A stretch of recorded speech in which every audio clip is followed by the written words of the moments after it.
151 isn't just one of the most popular sets of 2024, it's a data goldmine. Behind the hype, there's a story in the numbers. What should you chase? What should you hold on to? And should you even open your packs? Today, we're going to look at the top 10 losers and winners of 151 single cards, the top 10 sealed products, and a comparison of singles versus sealed and what the future of 151 looks like. For the purposes of a report having a practical use, we're only looking at ultra, hyper, illustration, and special illustration rares. No commons, uncommons, etc. So let's get to the bad news with our 10 worst performing single rares. In 10th place, up 9%.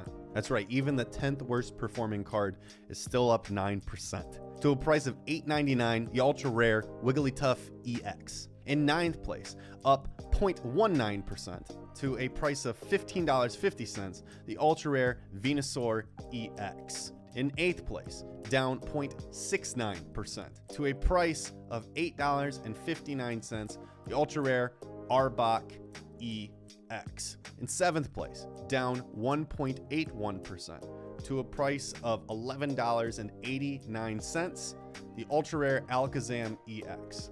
In 6th place, down 4.17% to a price of $5.06, the ultra rare Daisy's Help. In 5th place, down 11.91% to a price of $18.72, special illustration rare version of Erica's Invitation. In 4th place, down 18% to a current price of $3.87, the ultra rare Bill's Transfer. In 3rd place, down 23.67% to a price of $5.90, the ultra rare version of Jinx EX. In 2nd place, down 23.74% to a price of $8.93, the ultra rare Erica's Invitation. And in 1st place, down 25.24% to a current price of $3.97, the hyper rare version of Switch. I hope you didn't stockpile on full arts and ultra rares or the waifu cards, Erica. They were the worst performing cards, and even at that, again, for practical purposes, they're nearly neutral, meaning even the worst performing card is still down from a $5 and some change card to a $4-ish card. And taking all of that into consideration, if you've been feeling like 151 is a strong set, you're not wrong. And that sets the stage for our next top 10, the top 10 best performing single cards. In 10th place, up 64.13% to a price of $17.25, the illustration rare Poliwhirl. In 9th place, up 65.23% to a price of $49.80, the illustration rare Charmander. In 8th place, up 65.5% to a price of $74.31, the special illustration rare Blastoise EX. In 7th place, up 67.31% to a price of $41.04, the illustration rare Bulbasaur. In 6th place, up 68.81% to a price of $43.40, the illustration rare Squirtle. In 5th place, up 69.95% to a price of $201.58, the special illustration rare Charizard EX. In 4th place, up 71.92% to a price of $29.14,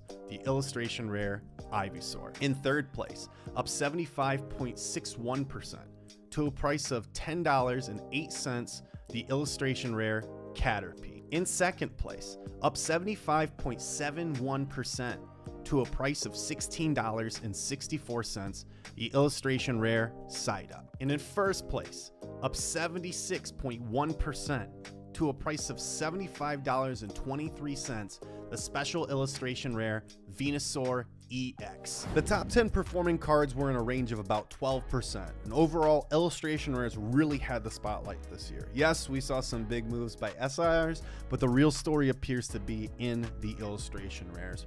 And that point is really proven when looking at the average growth by rarity type. Ultra rares grew by an average of 7.31%. Hyper rares grew by an average of 15.1%.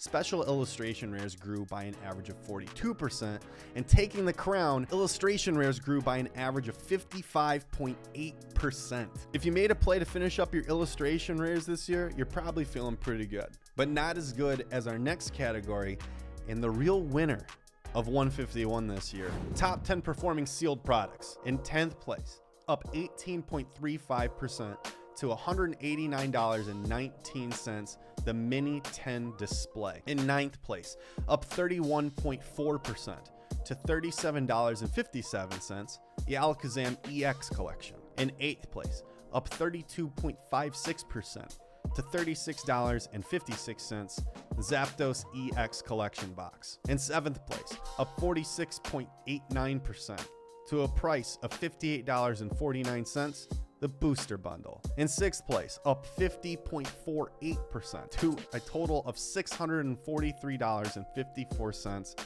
the booster bundle display. Up 53.98% to a total of $9.10, the mighty booster pack. In 4th place, up 130.39%.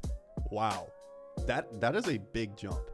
We went from 53.98% to 130.39%, to a current market total of 84.69%.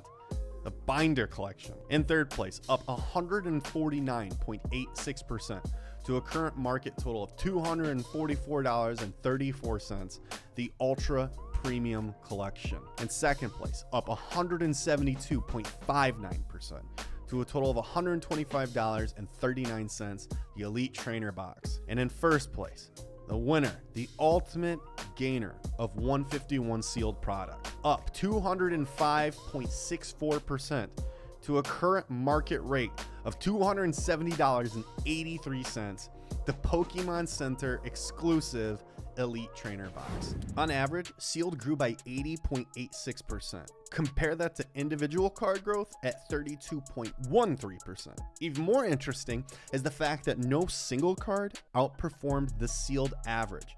Not even Venusaur EX, the best grower, the #1 growing single of 2024, could not outpace the average sealed product. This really drives home the fact that sealed products are just better long-term, from collectability, preserving value, having broader appeal. Even people who are interested in singles have an interest in sealed products. And with all of the wild 151 news that's been going on and all of the crazy price changes, I wouldn't be doing my due diligence if I didn't address the elephant in the room, the Blooming Waters Premium Collection. There's this looming conversation about the impact it may have. So I'm going to give you my thoughts and talk about how the market may change with it. If Blooming Waters supply remains steady, expect 151 prices to dip temporarily. This is normal as more supply hits the market to meet demand. I do not expect Blooming Waters to meet the demand of 151. But once Blooming Waters dries up, the market will likely stabilize, finding its new short-term price. In the event that that dip happens, and I do predict there will be a small one, remember how scarce 151 has felt at MSRP. And Blooming Waters won't cause a dip for forever. So when it comes time, number one, remember Blooming Waters is a 10 out of 10 must buy at MSRP. If you have the opportunity to buy it at retail, I'd take it. Number two, if you hear something like Blooming Waters has printed 151 to the ground, or there's too much supply, we've heard this before, we've seen it. Look at time and time again, like Ancient Origins, Roaring Skies, Evolutions, Hidden Fates, Evolving Skies, even recently with Lost Origin. It's noise. Again, I don't predict there to be enough Blooming Waters supply to meet the massive demand that 151 has. And anyone who says otherwise, I would argue, is in a short-term mindset versus a long-term mindset. So lastly, what would I do if I didn't have any 151? First, I would figure out what I wanted the cards for. Is it to master set? If so, I'd buy singles. The set is like playing on extra hard mode. It's not necessary, and you will lose more than you will win if you try and crack packs for it. Maybe you want to get the rush of opening a chase card, or try and make some money that way by opening packs. Don't. As the numbers clearly show, there is a wide gap between the best performing singles and the average sealed product. Just the average product. If you get your hands on 151 at a good price, celebrate. You already won. And if you just want to get the pack cracking experience, I would of course look for it at MSRP, but I know that's very difficult. Hold out for Blooming Waters, you might get lucky. Otherwise, you may have to accept paying secondary market prices. And in the event of that, I'd come up with a figure that you're willing to lose. There's most likely a fun cost to the price of opening a pack versus what you will get from the pack. Enjoy some booster pulls, but do it with a plan, with the spending in mind, and you'll enjoy this hobby in the long run. As for me, I have a decent position in 151. The majority of it I'll be leaving sealed, practicing what I preach, but from time to time I will open it for entertainment purposes and for your views here. 151, by the way, was not the only set to make some major moves this year. The Sword and Shield alt arts had their own bull market. They boomed incredibly. And if you like this kind of content, do not miss the top 10 winning alt arts by checking out my full breakdown here. Please like and subscribe to get some more content like this. My name's Chris Casper. Let me know in the comments where you're at with your 151 positions. Thank you again for your time, and I look forward to seeing you in the next video. Cheers.